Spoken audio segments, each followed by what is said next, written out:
from the language of this EO, what's clear is that the federal government is now being mandated to leverage AI and then use that AI to improve how it does everything it does. One thing that stood out for me was there's nothing actionable. It's all intent to do something. I think it's things that will affect us a lot down the line once there are more definitions. I do think, though, that there's the opportunity right now for all of us as AI developers to get involved. Hi, I'm Esther. And I'm Sean. I write about AI news here at TechTarget in Massachusetts. And I edit Esther's stories. We're here to talk with tech experts about everything AI and ChatGPT. And don't forget about Google Bard.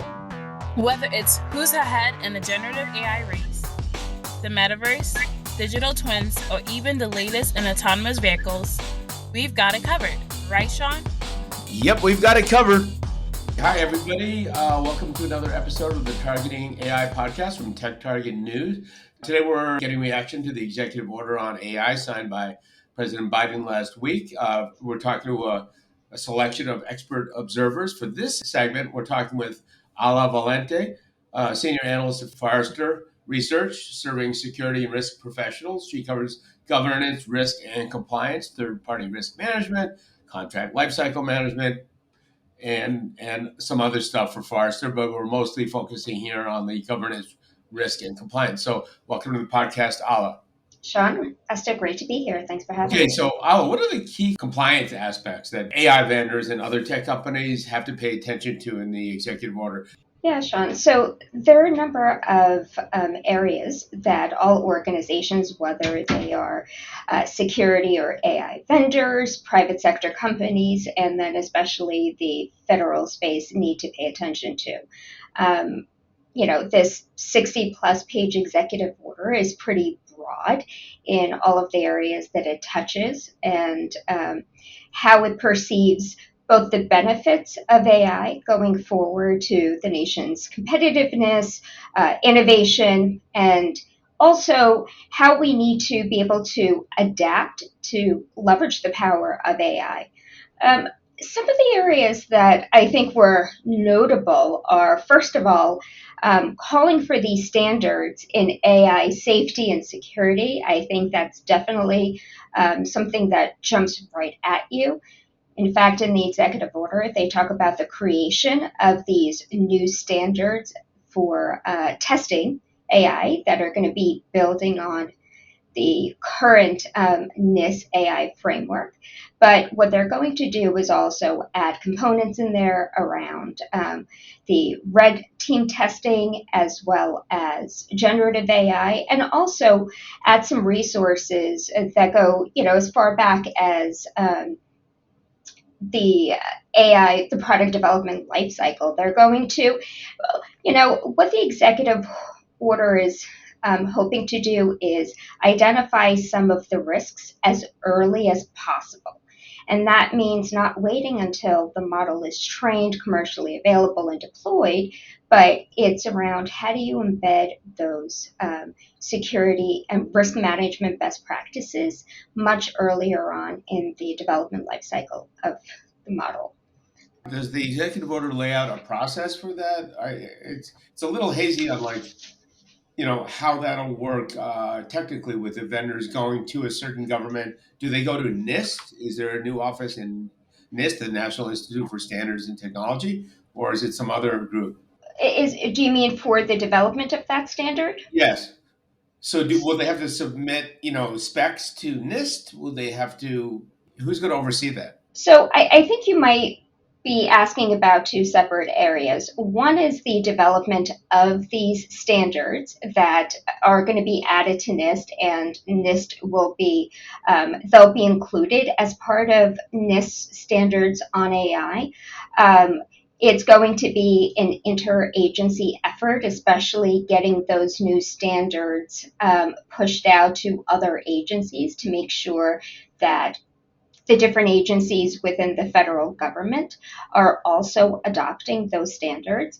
But you might be referring to how companies, especially these producers of foundation models, where they're going to have to go as they, produce the results of some of their red team testing efforts. So in the executive order, they call out how, organizations that develop these models will have to let the government know when they're testing, but also as they deploy the red team testing standards, they're going to have to share those results with the federal government. That's not quite known yet exactly what that process will look like. And granted, those new standards haven't yet been developed, but what's clear and kind of permeates the entire executive order is that there's direct time frames, in some cases as short as 90 days and others 180 days, where there's going to be both studies that are taking place right now to develop a sort of benchmark, as well as dates for when new regulations or new frameworks and guidelines are going to be put out. Now, once those are put out, the executive order is very big on collaboration and partnership. So the different agencies within the federal government working together, as well as this government, as well as private sector, academia, all of these other broader aspects of our society coming together to both operationalize some of these guidelines as well as push them out and operationalize them in how we use AI kind of across the board. So we're going to shift gear and kind of ask about a little bit about how does the executive order address AI and cybersecurity issues, and how would the process work? Well, within the executive order, they talk about not only identifying issues within AI models, but they also talk about leveraging AI to identify issues in AI. So, from the language of this EO, what's clear is that the federal government is now being mandated to leverage AI and then use that AI to improve how it does everything it does. When it comes to the cybersecurity aspect, there are several areas where they talk about how to use AI products in how they identify risks, how they identify vulnerabilities, but also how they mitigate them. So it looks like AI will be both the sort of the target of this EO as well as the output of the EO. Okay, so you mentioned in your blog post about the EO that the order will affect industries and companies doing business with the U.S. government. Would it also affect companies that are not doing business with the U.S. government? Or? That's an interesting question because the government's reach is so broad. Look, last year, I think it's according to the Government Accountability Office, last year the federal government procured something like almost $7 billion in contracts. So the scope of the federal government's supply chain, everyone who supports the government, whether they're selling to, servicing, or in some way involved in the federal government, is incredibly broad. Not to mention that those companies that are doing business with the government who are going to want to adopt these standards will push those standards down to their business partners, so their vendors, their suppliers. An interesting aspect in the executive order in section 4 was that they talk about how within 150 days of the order that the Secretary of Treasury is going to issue a public report on best practices for financial institutions to manage AI-specific cybersecurity. So let's say this study comes out, which leads to additional guidelines for financial institutions. Now, all of a sudden, that gets pushed down to all the companies that work with financial sector, which obviously gets even broader. So look, whether you're, a government agency or a private sector company, aspects of this are going to become, immediately relevant. And all companies are going to have to at least take a look at how they use AI today, what standards and safety measures they have in place, and what actions they might need to take now just to prepare for when some of these guidelines do take effect. So I wanted to know about the new red teaming standards. How do you think it will change the way foundation models are created or made, and how might it affect existing foundation models? Yeah. So currently, right now, there aren't any formal AI red teaming, regulations. Formalizing something that is going to provide organizations something tangible to measure and assess against. These red team standards are going to have to be adopted first at the federal level, all of the agencies, right? Those agencies are going to be responsible for pushing them onto private sector that supports critical infrastructure. Companies that do business with the government are going to have to adopt those standards as well. However, you're going to see that become a best practice. And in terms of how foundation models are currently created, companies are going to have to think about visibility and transparency a whole lot earlier. It's not enough for the models to be tested after they've been deployed. Now we're moving that type of visibility and transparency a lot earlier in the process. As they're being trained, they're going to have to be tested, but also in some of the product development lifecycle and some of the companion pieces that the executive order looks to create, we're going to start to see that safety and security isn't just an afterthought, but is something that companies are going to have to think about in the software development lifecycle. What you're saying, it seems very inward focused. And I think it goes back to even the questions I asked previously about, or the question Sean asked about companies working with the federal government, right? And so to me, it seems like mainly focused on the federal government. And so I kind of wonder if you're not working with the government, do you even have to consider this EO?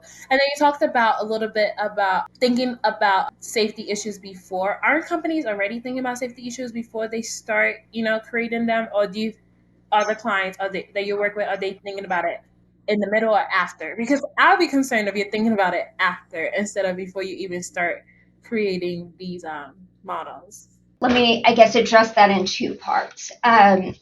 Even though the executive order is targeted towards federal agencies and then those are going to get pushed into the federal supply chain, any organization that wants to align to best practices can now use these standards to do so.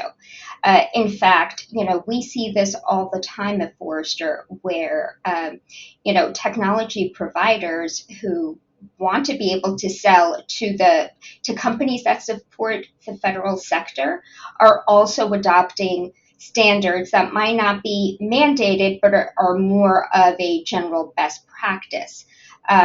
In fact, that's sort of been a theme of a lot of what we've seen over the past year where, as AI has gotten steam and, we see this wide scale adoption, we see that companies are starting to put together these AI governance structures, even without specific mandates. What they're saying is we don't yet have formalized laws of what is a minimum standard, but we also don't want to get caught flat-footed when they do come. So we're going to adopt what we believe to be a best practice because obviously we want to be able to, work with more companies, have organizations feel confident, try and, get past some of the reluctance that organizations have with leveraging AI. So adopting those standards, even if that's more of a best practice than a requirement, is going to become much more broad after the EO. So one thing, I counted up 48 mentions of privacy in the executive order. And that just mentions, then there's pages on it too. So what are the key takeaways and how on privacy and how far reaching is the executive order on privacy? And does it contribute to kind of the building of more responsible AI? There are a number of times that privacy is mentioned in the executive order, but it doesn't actually mandate a whole lot when it comes to privacy, right?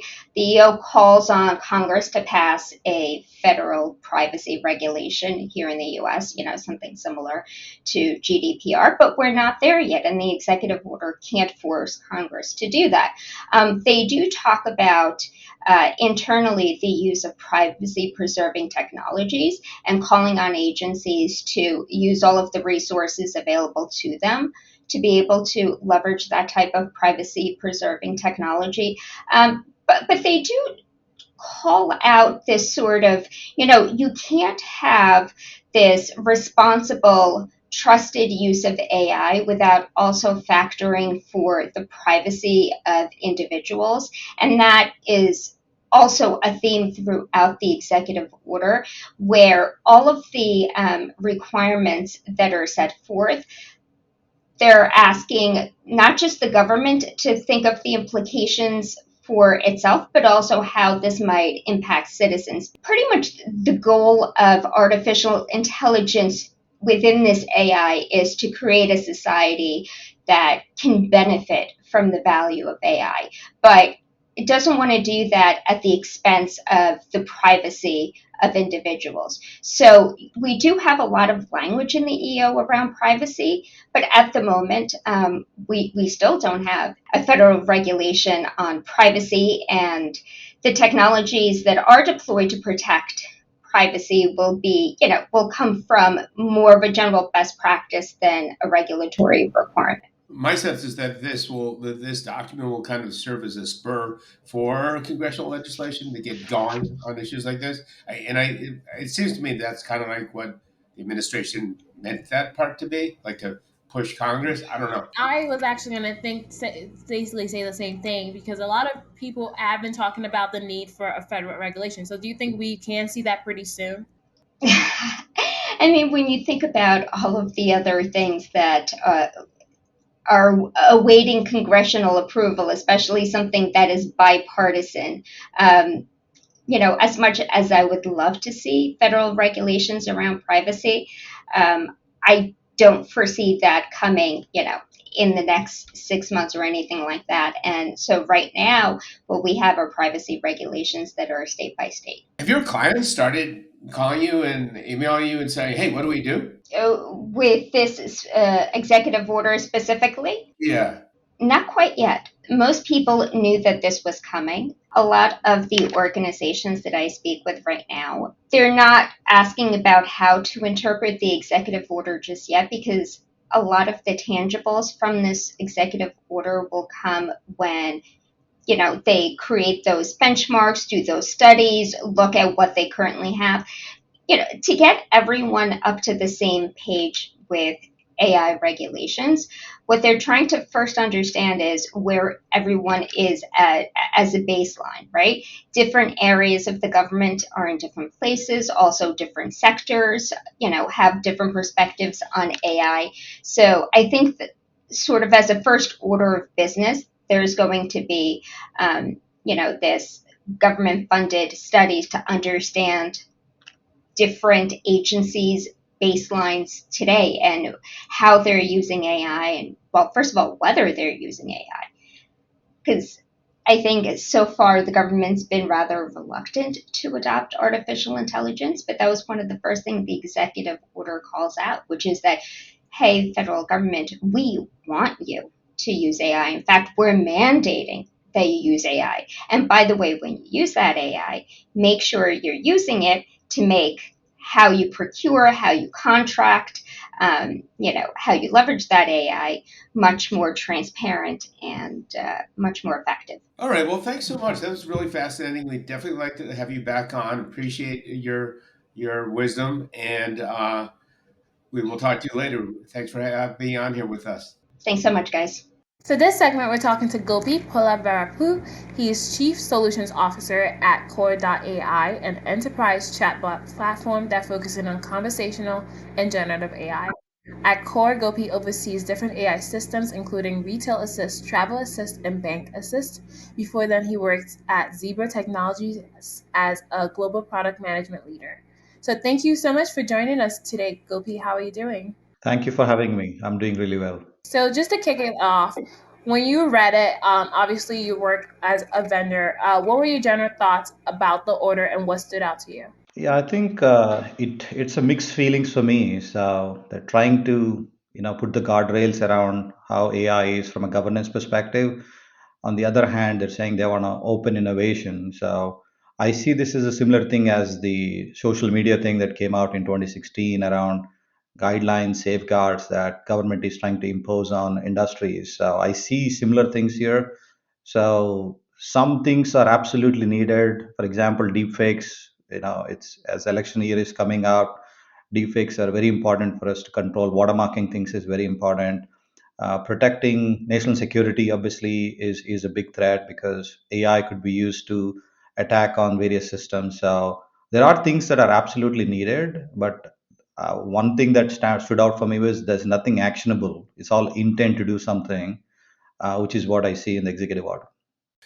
Okay, so Gopi, you guys work in generative AI, conversational AI. Um, how might this order affect the conversational AI eventually? That part of the industry, and also, and how might it affect the work you guys actually do? Would you have to bring specs to NIST or the some government agency and have them, determine whether they meet the requirements? Yeah, I think the things that we're doing on the conversational AI, generative AI is more around enabling and augmenting contact center employees, as an example, because that is the area that's strictly mostly automated or augmented, human augmented, right? So that is what we're seeing. So even if the governance comes, the only thing that really talked about in the executive order is they're going to monitor the labor impacts of the AI technology, right? So AI has been there, it's been disrupting employment for a long time. The sheer example is Amazon versus Walmart. Walmart has 1.9, 1.8 million employees. With Amazon, only 400,000 because there's automation everywhere, especially in warehouses.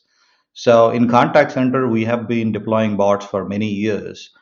So we do expect some regulation coming in to really showcase how many peoples are getting automated versus how many are augmented. So I definitely see conversational AI, generative AI playing a significant role in augmenting employees in the customer service, so that they don't need to do mundane, repetitive tasks and they're really answering questions. They have all the tools they need. Because big thing that we're seeing is 67% of these contact center employees say that they don't have the tools to do their job. And oftentimes they're working 15 minutes, 16 minutes to answer a call of a customer. So I do see that there is a place for augmenting humans first, then automating next, as we see. And we only see automation in the places where they can't find humans. So, I just want to go back to something you said about the executive order, and then you said nothing actionable, right? Can you explain what you mean by that, and how actionable do you want it to be, or did you expect it to be? So I think from a vendor perspective, it's a welcome governance that's coming from the government. But end of the day, we need to know what those standards are, how that's going to be enforced. For example, watermarking is a simple example on the deepfake, right? But how are we going to control AI deployment in a closed walls? It's responsible AI, right? So it is something that you need to follow. This is what the best practice is. That is what the government is saying. But what is actionable in this until we get the standards come from NIST, we will not know those. So we need to wait for those standards and what they're trying to implement. Based on that, we can clearly say how much of that is actionable or not. Because we don't know until we know the tech stack is can do it, cannot do it. We have to wait for it, or it's going to slow down. If you're going to watermark every video made, then it's going to take a long time. Okay, so just taking off on that issue, the perhaps the extra work required if you're going to watermark everything. Do you see this as some vendors have said, or some business groups have said that, well, this could stifle some innovation? Do you feel that way, or do you feel that there's still it's not overly burdensome what they're envisioning?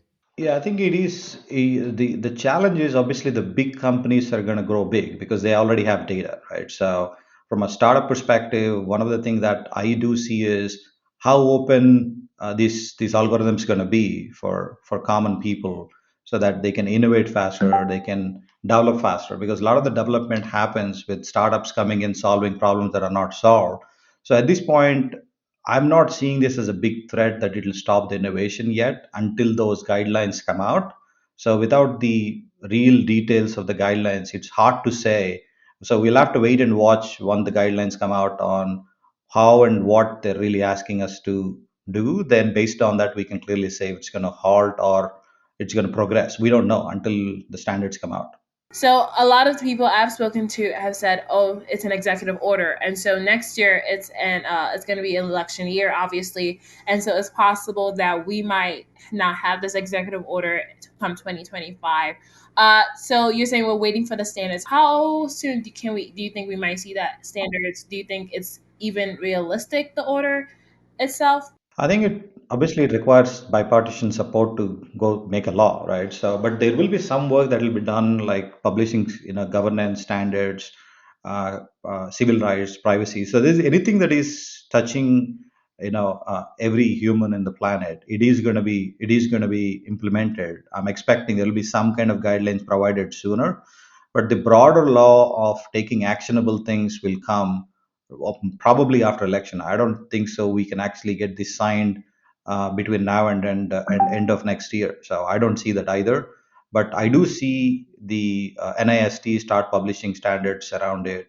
I do see some of those implemented by end of before the elections. Okay, so let's say NIST does come out with some standards in the next 6 months or whenever. Do you see any challenges in meeting those standards? I don't see much of those because most of those things that they're talking about, the current LLMs already follow those things. For example, following civil rules, being the algorithms to provide biased decisions. Those are already addressed today. I mean, we do deploy LLMs quite a bit with various customers. We do see those things come up. For example, I can't ask questions that are around color, as an example. Hey, I'm trying to buy so and so refrigerator. I can't use the color, which is what LLMs have implemented. So they have put some guardrails already around it.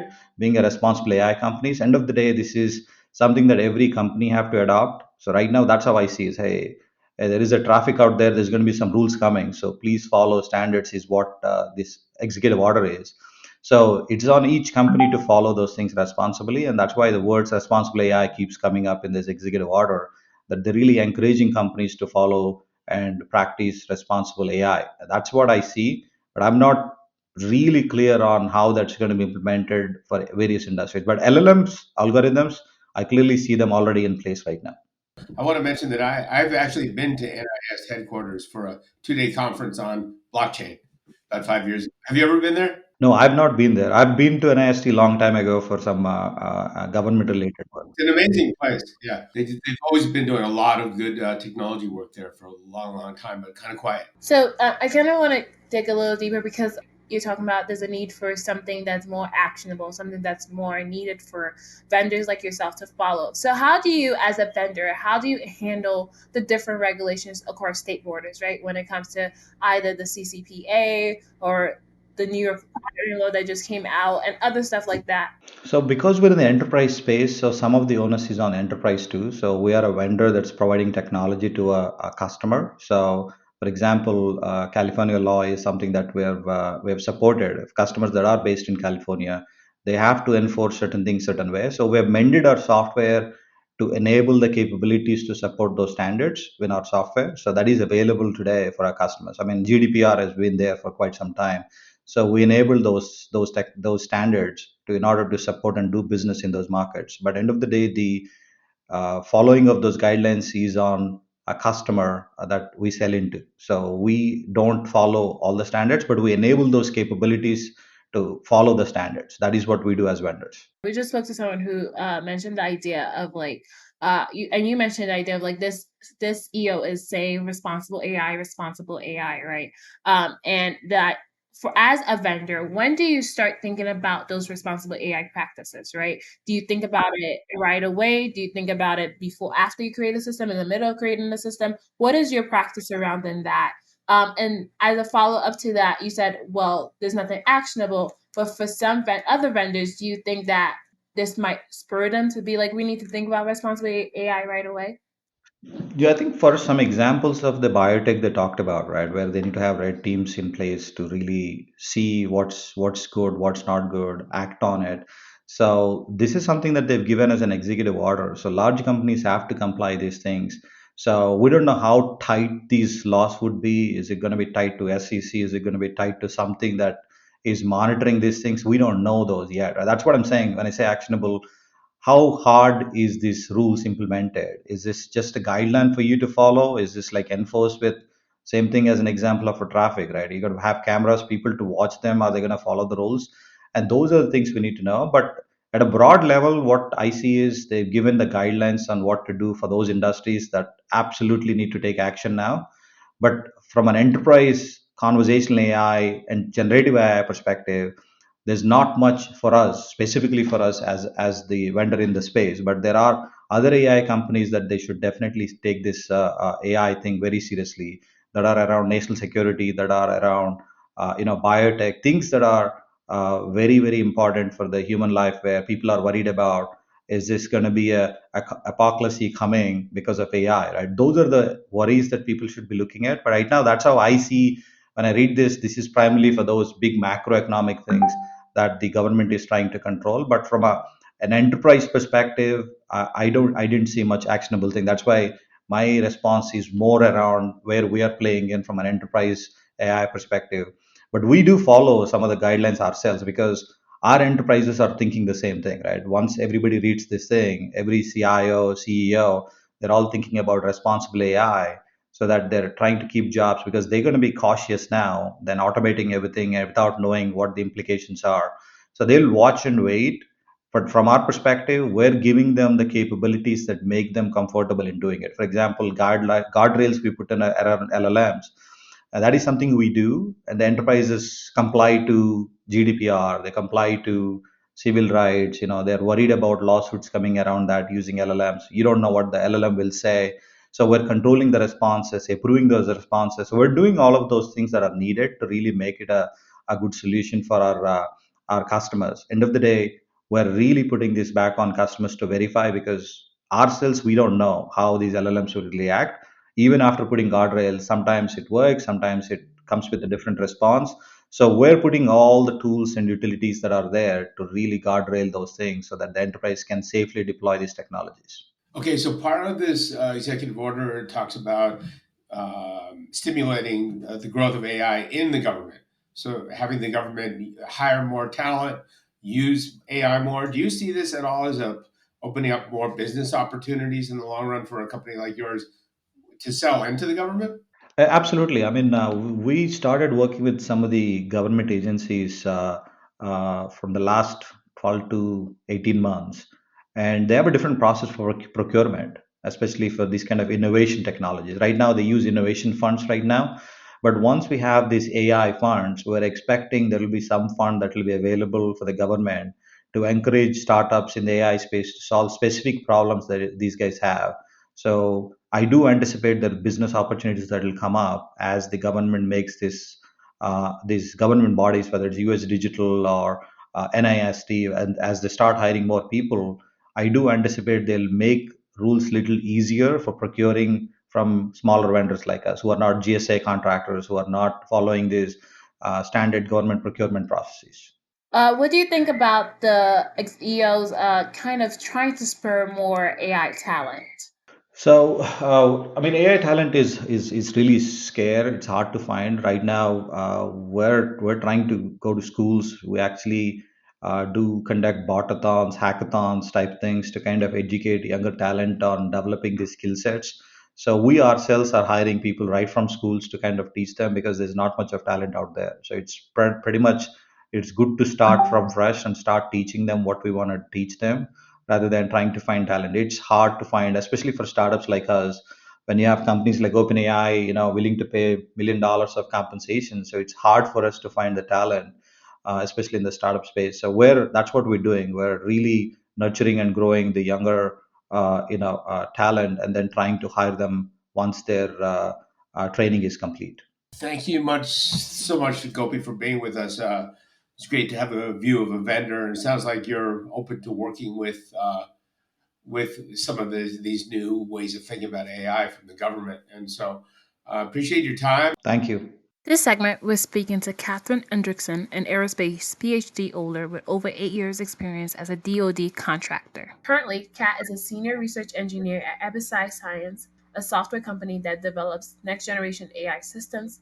Before EpiSci, Kat worked as a survivability analyst for Service Engineering, where she analyzed vulnerability of different defense platforms.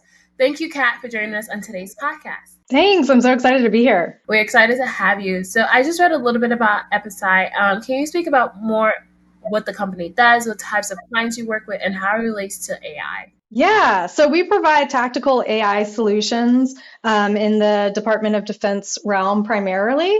And we're really trying to provide solutions to a variety of problems. So things like large area search with a multi-agent team, think drones. We look at behaviors like coordinated effects when you're flying in formation across multiple platforms together. Those platforms could be heterogeneous or all the same. We also look at, how do you maintain a mesh network if you're in a denied environment, both comms and or GPS, and how can autonomy really help solve those problems, even if you're on a really cost-effective, so think low-cost platform. How can we bring autonomy in to actually provide a great solution to our warfighters? We do all of this while remaining platform agnostic. So we are just a software company. We only provide these autonomous solutions, and we integrate on different platforms or hardware with different sensors.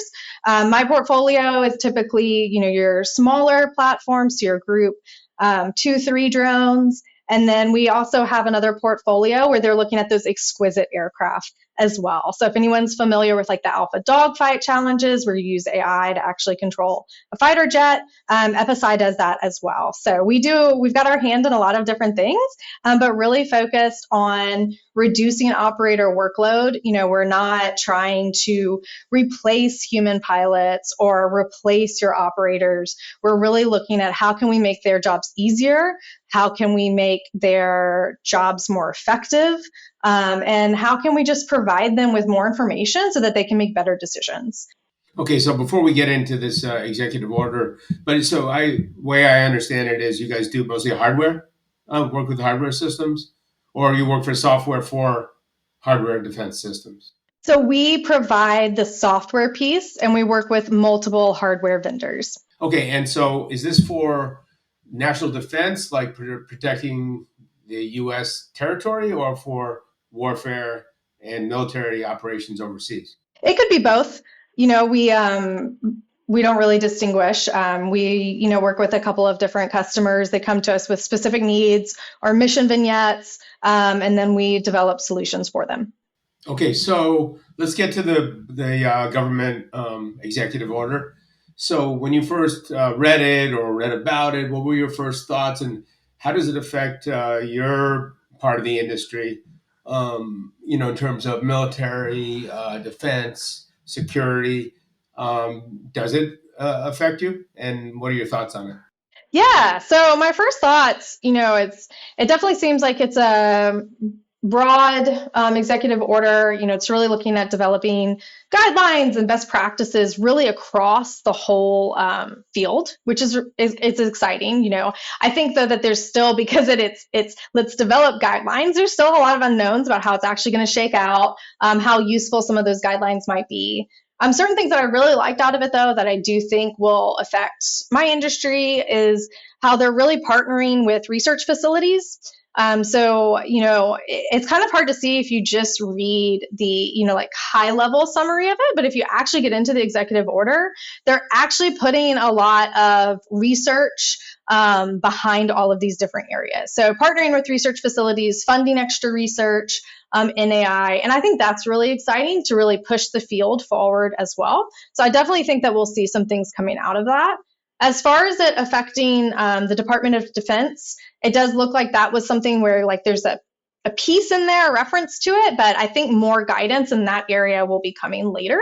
So I'm kind of holding my breath, seeing what happens there. But yeah, I think that it's really interesting. I like the balance that they have between, the intellectual property of different companies and then also having transparency. I saw that kind of tension reflected in some of the language. So, we'll see as it goes forward, but right now I'm optimistic and I'm excited about the extra research opportunities. Okay, one thing I just wanted to clarify, there's some mention in that order about like the deep fake side of things, trying to rein that in, make sure we're adequately protected against that or do what we can. Are you involved with that end of it at all?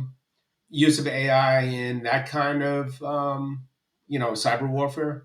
Not right now, but I definitely see that as being something of real interest, right? As the research gets farther along, I think you're definitely going to see the concept of like deep fakes or generated information coming in the DoD area. And so, having these tools developed to identify those, I think is going to be critical.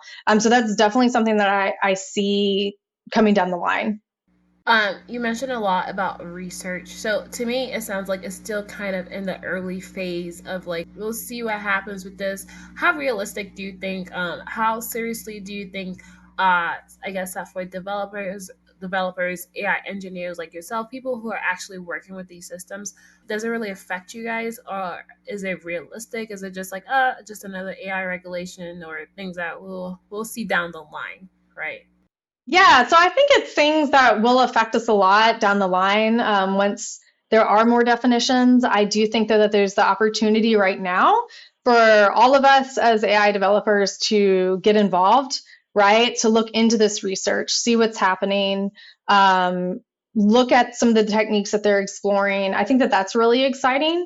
I think it's on all of us as developers of AI to always be critical, self-critical of our own models, critical of others, and really be looking for those, loopholes, those security concerns, and really taking it seriously as we go forward. So, it's something I'll be watching pretty closely. I think it remains to be seen just how much my day-to-day is regulated or affected right now, not much at all. And that is, though, because I'm not involved right now with these large scale like language models, right? So I think, if I were in that field, this would have definitely impacted me right away. But I think for the majority of us who aren't in that sector, this is more one of those things where it's like, oh, this might push the field forward. It's going to be really interesting, but nothing concrete yet. Okay, so getting to the part in the executive order about dangerousness of AI, do you think that's in demonstrating to the government that it's not? Do you think that's mostly aimed at the large language model people and unpredictable consequences of generative AI? And also, how does the safety dangerousness issue affect the stuff you do? Because you talked about explainability, trust, safety. So that must mean that you do need to make your systems safe and predictable for its users, right? So you must be affected in some way by that part of the executive order, but not as much as the LLM developers. But is that correct? Yeah, so I definitely noticed that as well in the executive order, that most of the like safety, security stuff was very like focused towards those large language models, right? I would say that it's something, at least as a company, that, and myself personally, that we're constantly thinking about, right? And I think that goes back to being self-critical. So while I don't see it right now as being a requirement or anything explicitly stated in the executive order, I think it's something that as a community, we should all be tracking and watching, kind of monitoring internally, because I think there are always safety concerns when you have AI. A lot of there have been some who have thought, okay, maybe this will inhibit innovation. What are your thoughts on that? Obviously, this is kind of like, I don't want to say this is what the U.S. kind of making a stance on AI, but definitely the EU is far ahead when it comes to regulation and governance. So do you think like governance regulation is kind of limiting AI, or what are your thoughts on that?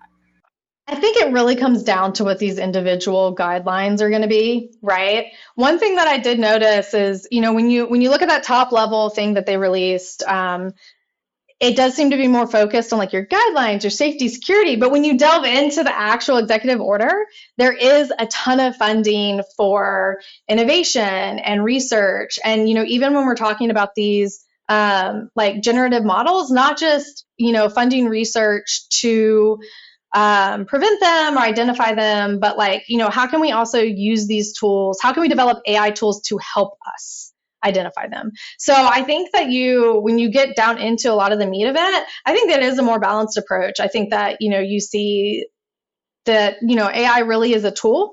It can be incredibly useful and it can do a lot of good. But we also just need to be conscious that it could also create harm.